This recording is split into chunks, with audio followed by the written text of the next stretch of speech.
কাদিয়ানীরা নন মুসলিম।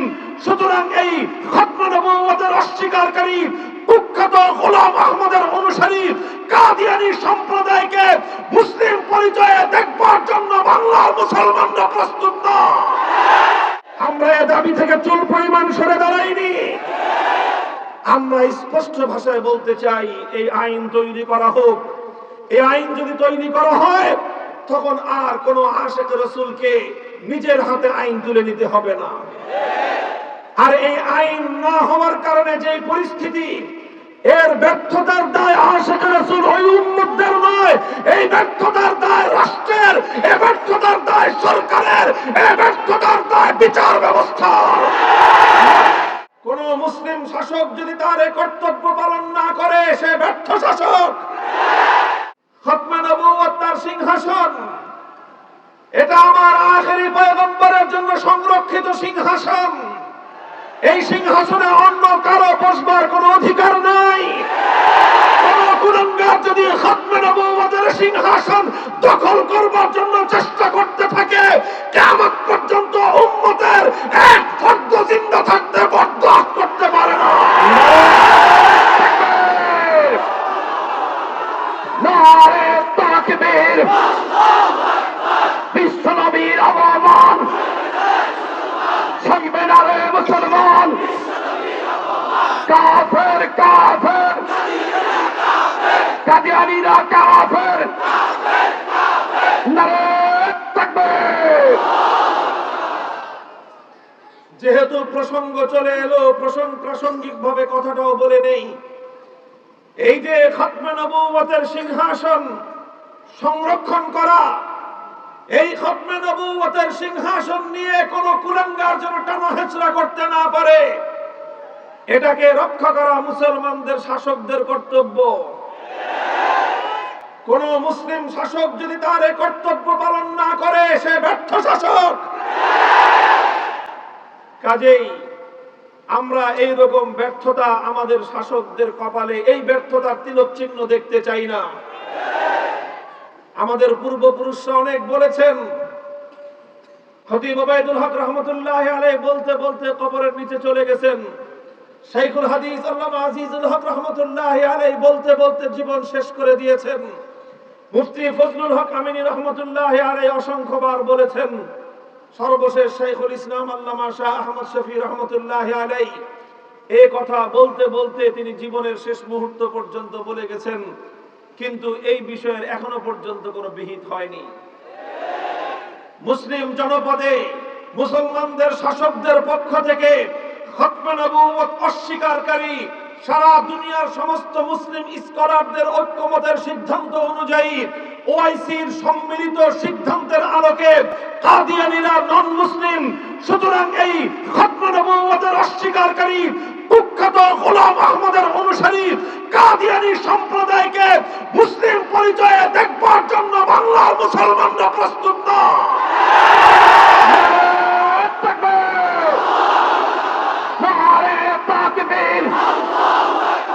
নবীর পরে নবী নাই, সংসদে আইন চাই। নবীর পরে নবী নাই, সংসদে আইন চাই। নারে তাকবীর। দ্বিতীয় কথা, যেভাবে আমার পয়গম্বরের, আমাদের নবীর খতমে নবুওয়াতের সিংহাসন রক্ষা করা উম্মত হিসেবে আমাদের দায়িত্ব, শাসক হিসেবে সর্বপ্রথম তাদের দায়িত্ব, ঠিক তেমনি ভাবে আল্লাহর পয়গম্বরের ইজ্জত, তার মর্যাদা রক্ষা করাটাও সমস্ত উম্মতের দায়িত্ব এবং কর্তব্য। আল্লাহর নবীকে যদি কোনো কটূক্তি করা হয়, আল্লাহর পয়গম্বরের উপর যদি কোনো কটাক্ষ করা হয়, এটা আল্লাহর নবীর কোন উম্মত, সত্যিকার উম্মত এটা বরদাস্ত করতে পারে না। বন্ধুগণ, কোন মায়ের সন্তান যদি মায়ের প্রকৃত ভালোবাসা তার হৃদয়ে থাকে, মায়ের মমতা যদি তার হৃদয়ের মধ্যে থাকে, মায়ের প্রতি কর্তব্য আর দায়িত্ববোধ যদি কোনো সন্তানের হৃদয়ে থাকে, আর ওই রকম মা ভক্ত সন্তানের সামনে কোনো কুলাঙ্গার যদি তার মায়ের ইজ্জত আর আব্রু নিয়ে ছিনিমিনি খেলতে চায়, তখন সেই সন্তান মায়ের ইজ্জত হেফাজত করবার জন্য প্রয়োজনে সেই চরিত্রহীন, সেই লম্পটের যদি তার গর্দান উড়িয়ে দেয়, পৃথিবীর মানুষ তাকে মায়ের এই সম্মান রক্ষা করবার জন্য বাহাবাই দিবে। যদিও দায়িত্ব আর কর্তব্য হলো রাষ্ট্র, শাসনযন্ত্র, শাসকবর্গ, বিচার ব্যবস্থা প্রতিটি মায়ের ইজ্জত এবং আব্রুর নিরাপত্তা দিবে।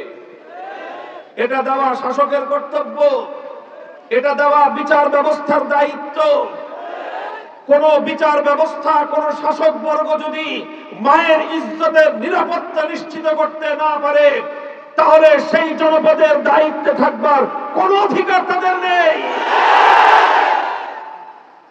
বিচার ব্যবস্থা, শাসনকর্তা তারা তাদের ব্যর্থতার কারণে কোন কুলাঙ্গার যদি কোন মায়ের ইজ্জতের উপর দস্তদারাজি করে, কোন মায়ের ইজ্জতের উপর যদি হস্তক্ষেপ করে, আর ওই সময়ে বিচার ব্যবস্থার ব্যর্থতার কারণে, শাসনকর্তার ব্যর্থতার কারণে মায়ের সন্তান যদি এগিয়ে এসে কুলাঙ্গারকে খতম করে মায়ের ইজ্জতকে হেফাজত করে, আর এরপরে যদি বিচার ব্যবস্থা আসে সেই সন্তানের বিচার করতে, এরপরে যদি শাসনকর্তা আসে ওই সন্তানের বিচার করতে, দুনিয়া তাহলে তখন ওই শাসনকর্তার বিচার ব্যবস্থাকে প্রশ্ন করবে, মায়ের ইজ্জত লুণ্ঠিত হওয়ার সময় তুমি কার ঘোড়ার ঘাস কেটেছিলা? তখন তুমি কোথায় ছিলা? যখন সন্তানের সামনে মায়ের ইজ্জত লুণ্ঠিত হওয়ার কারণে সন্তান মায়ের ইজ্জতের উপর হস্তক্ষেপকারীকে সে খতম করতে বাধ্য হয়েছিল, তখন তুমি কোথায় ছিলা? তখন যেহেতু তুমি মায়ের ইজ্জতের নিরাপত্তা নিশ্চিত করতে পারোনি, এখন লম্পটের হত্যাকারীকেও তুমি বিচারের ব্যবস্থার সম্মুখীন করবার কোন অধিকার রাখো না। মুহতারাম হাজিরিন, সেই সূত্রে আমরাও এই কথা বলতে চাই, একজন ইমানদারের কাছে, এই কথা চুপ করেন, মাইকে সাউন্ড যা আছে তাই, একদম কোনো আওয়াজ হবে না ভাই। সেই একই সূত্র ধরে আমরা এই কথা বলতে চাই যে একজন সত্যিকার মা ভক্ত সন্তানের কাছে তার মায়ের যেরকম মায়ের ইজ্জতের যতটুকু মূল্য, একজন সুসন্তানের কাছে তার প্রকৃত বাবার প্রতি শ্রদ্ধা প্রদর্শনকারী সুসন্তানের কাছে তার বাবার ইজ্জতের যতটুকু মূল্য, একজন সত্যিকার আশিকে রাসূল উম্মতের কাছে আল্লাহর পয়গম্বরের ইজ্জতের মূল্য তার চেয়ে লক্ষ কোটি গুণ বেশি। সুতরাং সেই রাসূলকে নিয়ে যখন কেউ কটাক্ষ করে, কটূক্তি করে, সেই রাসূলের ইজ্জতের চাদর নিয়ে যখন কোন কুলাঙ্গার টানা হেঁচড়া করে, তখন মুসলমানদের বিচার ব্যবস্থার শাসনকর্তার দায়িত্ব কর্তব্য ছিল ওই কুলাঙ্গারের হাত থেকে আমার পয়গম্বর মুহাম্মদ আরবীর ইজ্জতের চাদরকে হেফাজত করা।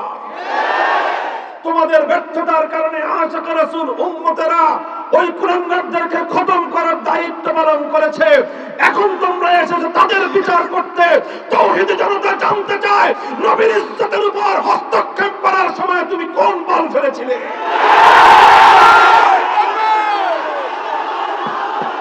নারে তাকবীর! ইসলামের শত্রুরা হুঁশিয়ার সাবধান! নারে তাকবীর! দুঃখিত, কথাটা বলতে বাধ্য হলাম আমরা। কাজে আমরা স্পষ্ট ভাষায় বলতে চাই, আমরা আমাদের জনপদে আমার নবীর ইজ্জতের উপর হস্তক্ষেপকারী আর কোন কুলাঙ্গারের চেহারা দেখতে চাই না। আমরা দেশে বসবাসকারী নাগরিক হিসেবে শাসকদের কাছে আমাদের দাবি, বিচার ব্যবস্থার কাছে আমাদের দাবি, বিচার ব্যবস্থা কায়েম হয়েছে মানুষের জান-মালের এবং ইজ্জতের নিরাপত্তা দেওয়ার জন্য। আমার কাছে আমার মায়ের ইজ্জতের মূল্য আমার ব্যক্তির ইজ্জতের চেয়ে বেশি। আমার কাছে আমার বাবার ইজ্জতের মূল্য আমার ব্যক্তিগত ইজ্জতের চেয়ে অনেক বেশি। আমার রাসূলের ইজ্জতের মূল্য আমাদের পুরো উম্মতের প্রত্যেক ব্যক্তির ইজ্জতের চেয়েও বেশি। সুতরাং যখন আমার রাসূলের ইজ্জতের উপর কোন কুলাঙ্গার হস্তক্ষেপ করে, সেই কুলাঙ্গারদেরকে যদি আপনারা সামাল দিতে ব্যর্থ হন, যদি তাদেরকে উপযুক্ত বিচার করতে ব্যর্থ হন, তাহলে তাদের ঘাতকদেরকে, তাদেরকে যারা খতম করবে, ওদের বিচার করবার কোনো অধিকার আপনাদের না।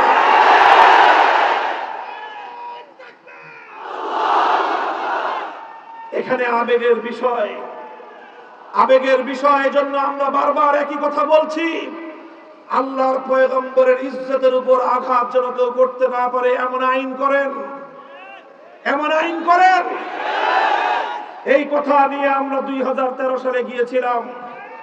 এই কথা বলে আল্লামা আহমদ শফী শাইখুল ইসলাম উপাধিতে ভূষিত হয়েছিলেন।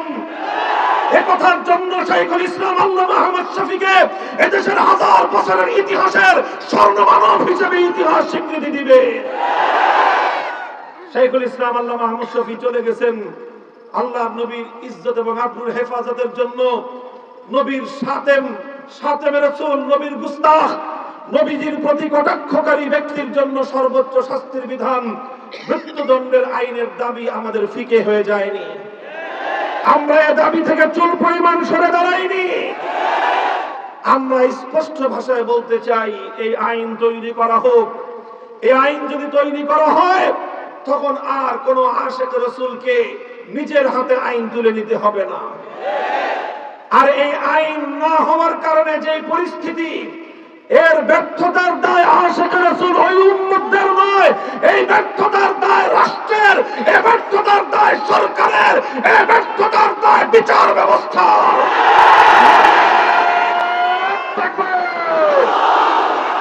নারে তাকবীর, বিশ্ব নবীর অবমান, জয় মেরারে মুসলমান, ফাঁসি ফাঁসি ফাঁসি চাই, নাস্তিকদের ফাঁসি চাই, ফাঁসি ফাঁসি ফাঁসি চাই, নাস্তিকদের ফাঁসি চাই।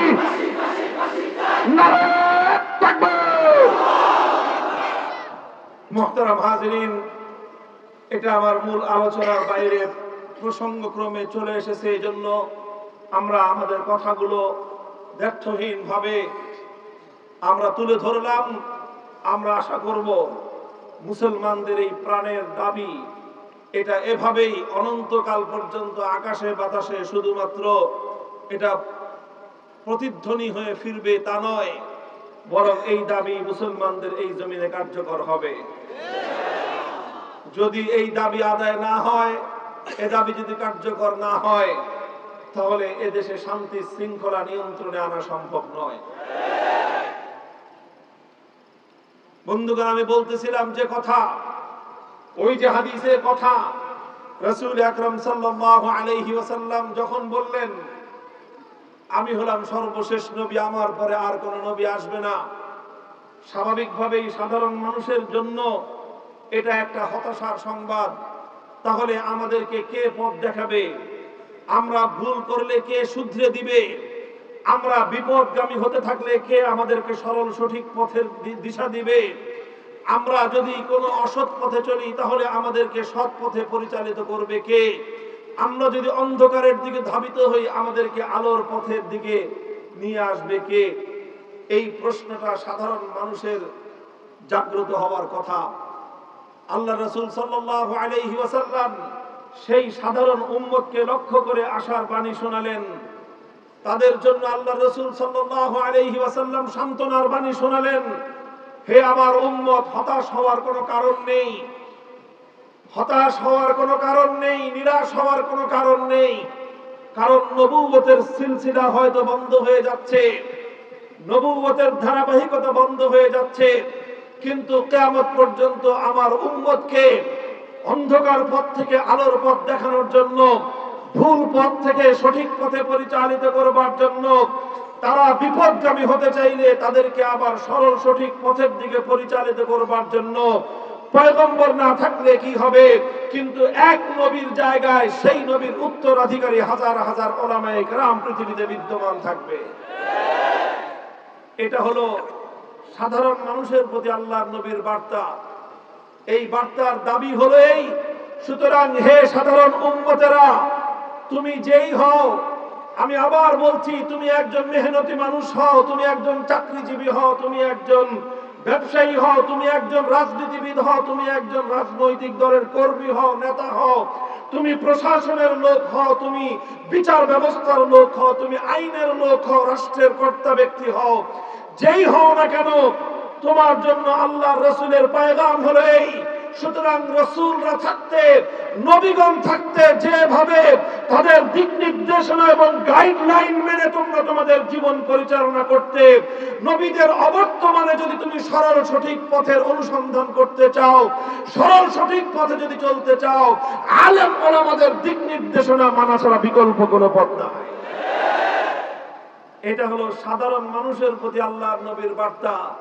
হে উম্মতে মুহাম্মাদিয়া, আমি আপনাদের কাছে প্রশ্ন করতে চাই, আল্লাহর নবীর অন্তিম সময়ে আপনাদেরকে যেই বার্তা দিয়েছেন, আপনাদেরকে যে আহ্বান জানিয়েছেন, নবীদের অবর্তমানে যেন নবীর উত্তরাধিকারীদেরকে অনুসরণ করা হয়, তাদের বাতানো পথ অনুযায়ী যেন পথ চলা হয়, আপনারা উম্মতের উলামায়ে কেরামের দিক নির্দেশনা মেনে চলবার জন্য প্রস্তুত আছেন তো ইনশাআল্লাহ?